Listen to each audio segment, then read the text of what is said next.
বাদ আজকে নতুন করে যদি 24-এর যে ছাত্র জনতার বিপ্লব তার মাধ্যমে যদি বহুত্ববাদকে আনা হয়, সেই বহুত্ববাদ বলতে তারা কি বোঝাচ্ছে আমি জানি না, কিন্তু এই বিশ্বের কোটি কোটি মুসলমান যারা রয়েছেন তারা কিন্তু বহুত্ববাদ বলতে একটি বিষয়ে তারা বুঝতে পারেন, সেটা হচ্ছে যে এক ঈশ্বরের বিপরীতে বহুত্ববাদ।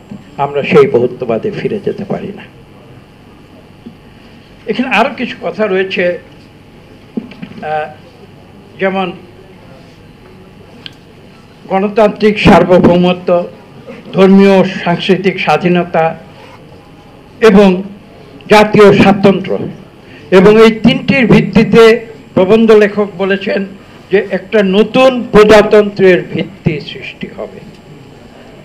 এই কথাটি কিন্তু আলোচনার দাবিদার। আমরা কি আসলেই কোনো নতুন প্রজাতন্ত্রে যেতে চাই? যদি আমরা নতুন প্রজাতন্ত্রে যেতে চাই তাহলে সেই কথা বলার অধিকার আমাকে তো কেউ দেয়নি। এটা নির্ধারণ করতে পারে একমাত্র বাংলাদেশের 18 কোটি মানুষ।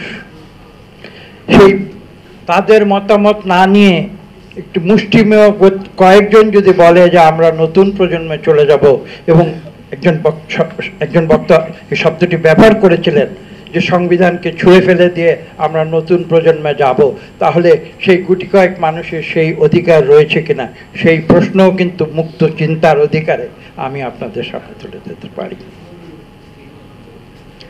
কাজে আজকে যে বিষয়টি এখানে আলোচনার জন্য আনা হয়েছে, সেখানে মতদ্বৈধতা থাকতে পারে, কিন্তু আমাদের সেই বিষয়গুলোকে নিয়ে কথা বলার, সমালোচনা করার এবং আমাদের যে চিন্তাধারা সেটা প্রকাশ করার সেই সুযোগ থাকতে পারবে। এবং আমি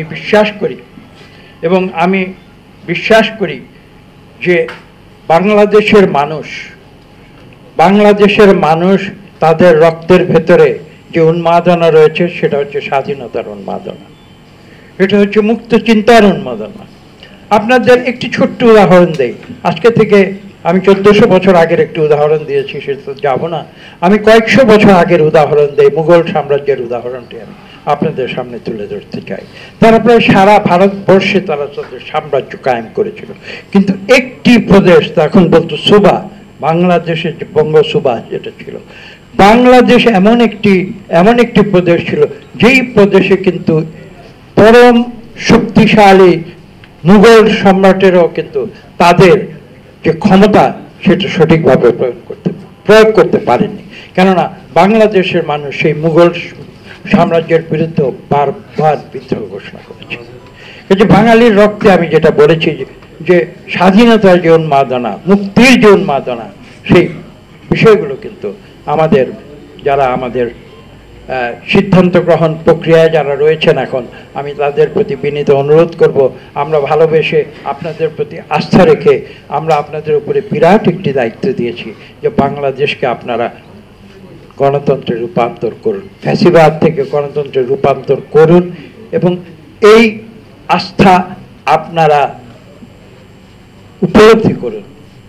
বাংলাদেশের মানুষ যেমন আপনাদের উপরে আস্থা রেখেছে, আমি আপনাদের বিনীত অনুরোধ করব আপনারাও বাংলাদেশের 18 কোটি মানুষের যে চিন্তা, বিশ্বাস, তার উপরে আপনারাও আস্থা রাখুন।